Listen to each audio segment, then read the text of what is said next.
Okay, yo, you guys are back. Armchair Engineer 85. Thanks for joining me. I'm doing a quick video today because I want to save you guys the hassle if you're in the market for a compression tester, especially if you're going to be using it for smaller engines like dirt bike, ATV, snowmobile, anything beyond, a truck and a car like a commercial vehicle. So it doesn't matter what brand you buy. I don't really care. What I'm going to show you is what you need to look for if you're buying a compression tester for those applications. And what you need to make sure is look at the hose right here.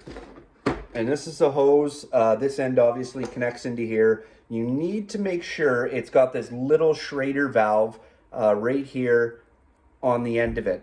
If you don't, you're in for a bit of a nightmare. Like I said, if you're using it for anything but a commercial vehicle, a truck or a car or whatnot. And the reason for that is if you go to use this on, say, a dirt bike or an ATV, especially if it's a kickstart, it'll probably only show about 60 psi.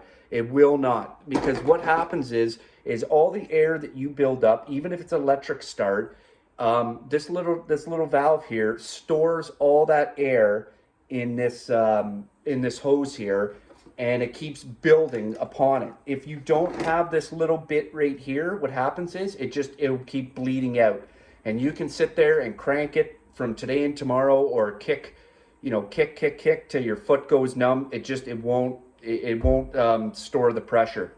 And I found this out the hard way.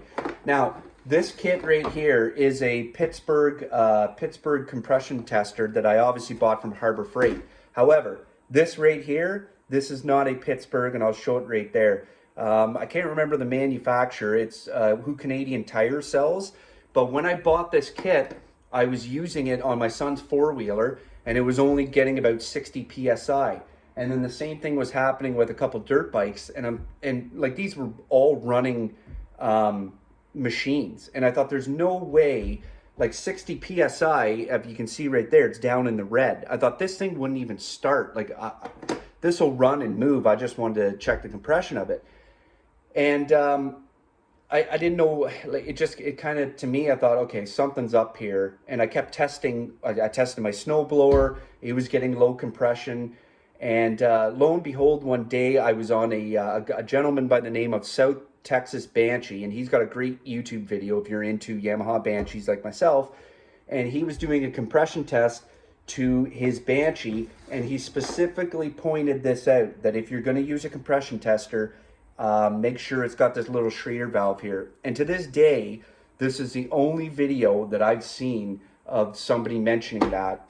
I immediately ran out to the garage, and I checked the hose that I had. This hose here isn't a Pittsburgh hose, and like I said, this isn't a Pittsburgh tester too. And I ran out and I checked, and guess what? It didn't have it. It didn't have that little valve, and that was the whole reason that it wasn't holding the pressure and wouldn't build over 60. The only reason I kept the case is because if you know me, I like cases. I like carrying cases so everything can go away all neat and tidy. So a friend of mine, he was in need of a compression tester for a car. So I gave him both the hose and my old tester. I said, here, you can have it for free. And I went to Canadian Tire and I bought a new one, and I just store it in this kit. You can see here that it even flops around a bit because the Pittsburgh was just a little bit bigger. But anyways, I just wanted you guys to know that. Sorry not to ramble on here, because like I said, to this day, I've never seen another video besides that Banshee video where the guy explained that to me. And I think it's something that everybody should know. So anyways, that's all I'm going to say. Armchair Engineer 85 out.